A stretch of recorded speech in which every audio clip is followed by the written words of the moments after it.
Pillow cover. Sweater lo bagi bi tu da lak pani. Asidi Bhutiya da lai.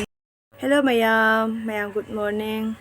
Mayam aise blog sembam khangdre jum da suaina daily blog semgo da bada handak te gi nupagi din duty ta baduna blog sum ta loba ngamdre ba. Ado mayam ai huji chemira gi dukan da lai ne mayam na khalamuni chemira ra dum blog sem lai ra na. Da yangang lo bala ko da gi sigi basic se si beri beki basic ne ba inga jura ama lo khra ba. Ngasi su amuk lau gaina lai ne duga ina asangma machu hairamba asangma do ji thungare siga laira ba ko asi asangma machu ni se yang si asangma machu ni sigi se asigi se ina lau gaina la ko ne do asangma machu se pam je bane ba ji asangma da ngau je bane ba do asangma machu lau gaina la ko do atopa machu ma uru ba da gi se ngau lai tho khara ba ise ngaranggi bedsheet to thungare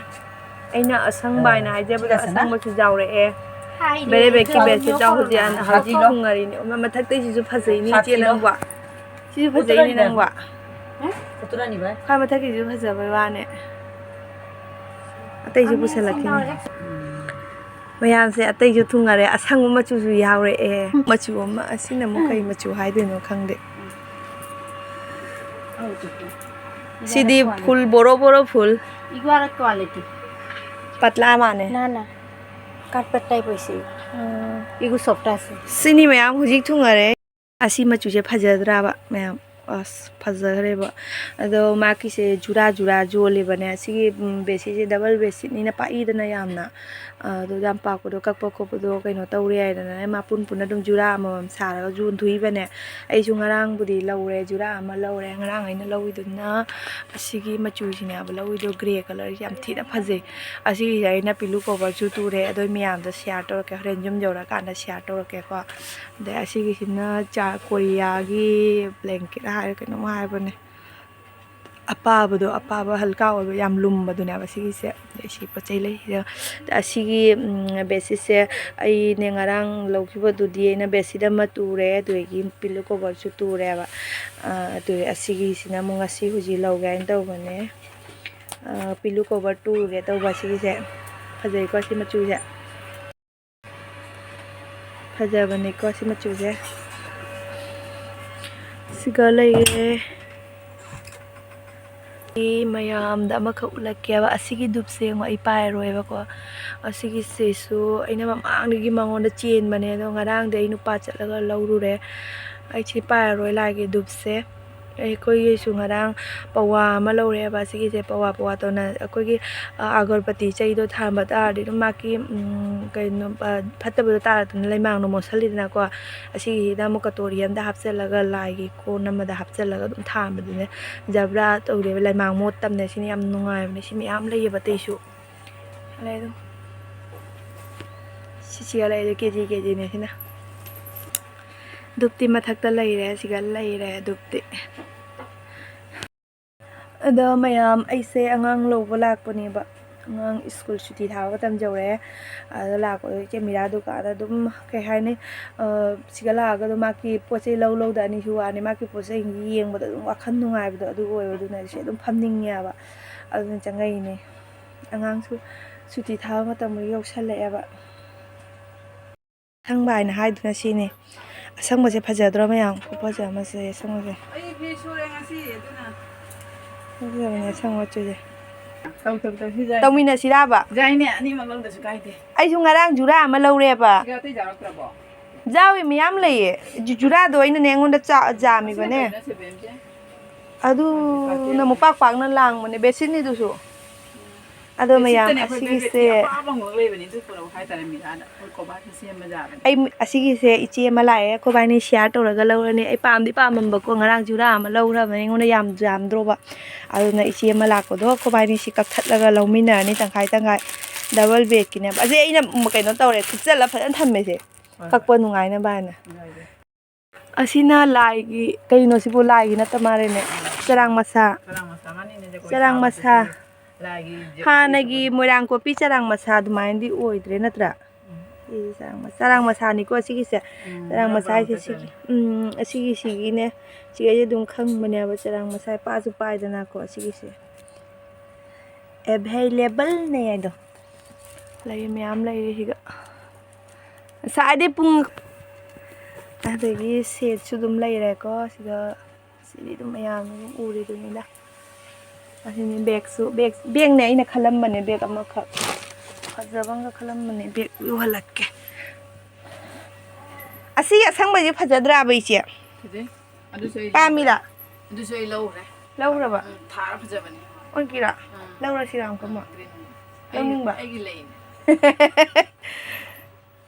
sidi laudri banangi ko phajabani on kira ai sam jam su talli be oga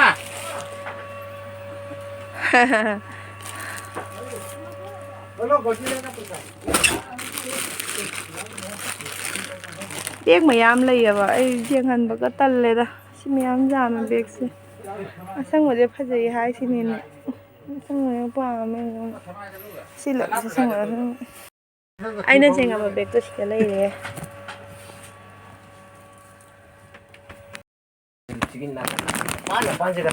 nang lai akoi dibu kari school wai silauri ra nang na jang na lai bi hayeng de hong na porau ji bia thang ba kai no si bu mon tani ne da bro si thara ko set oina tawre ne si de sida ma so lay re adagi pillow cover ai ga chat pa di huji ja roi ne thangden mới già rồi. ande no mi dai ne akoi thoi gi che chang la mi ba Riêng một đôi số riêng một riêng. jeng Cái quý đi quay rồi quay nên là tôi lối nó mà đến đi. mayang asi di inaw san ji taw de koiro si sida smak na ne palu ka bi gi sinju picture e do mayam asigi maru se kana gu mana khang ba yaw de haidau ko asi ya sana bi maru ne ba ado mayam ai di ne jamna lengan mani na palu ka bi gi sinju se ya ai haina gadra lengadra ina yamna cinta taru bane ba do asigi se moina hai ba leng de sinju cha ba khakta gi ni aina do gi aina su khatang lokhatlaga cha ba ko metringa da adugi do kai haba mangra cha ba dang tore ba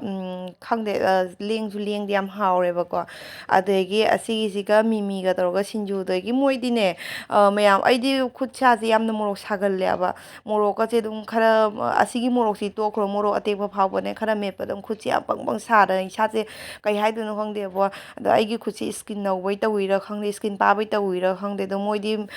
morok achok ba se mi la su ka shum te sa de ba mi sinju che haw na loi khre mayam ngarang nahandagi aigi nupaga khara saunabado saw phana baina ai support ba hekta demand tawsan dana ado ai mall la chattoin ngak saujinabagi poram di phangdore mayam ko ji bhitu da la e ai di phiron loba se bhitu na ayamba legal laba bhitu da leba phi ngengon da khara sana ba hai tare ko ado ngasi su sweater loba gi bhitu da lak pani aina pami ba sweater se achon bi dunia ba coat type te gi leye ba ko coat type su pam di pame duga handa ki ning tham tha ji yamna ing da bani na coat type ki puri to yam sa doi ba ado yengo mayam asigai siga sweater achon ba khara parap to bodo adu gi do logai na koi thi bane phangde sigai siga lairi ba sweater singje kana gumbana pa magadi dum lobo ya gani ko ai gi oina de ai gi mita sung chu dre chung pha phajadre sweater di pura kacha ore bi tu dai sum pam dre du akhoi na na gi su sweater ma logai na khan bane sida laire na na gi su sweater lawrak tre ba ko ado akhoi huji Bhutiya da chatoi ni mayam ai ngasi di Bhutiya da lai na su mai da ai wa gi hana ai pa gi hana te su lo gi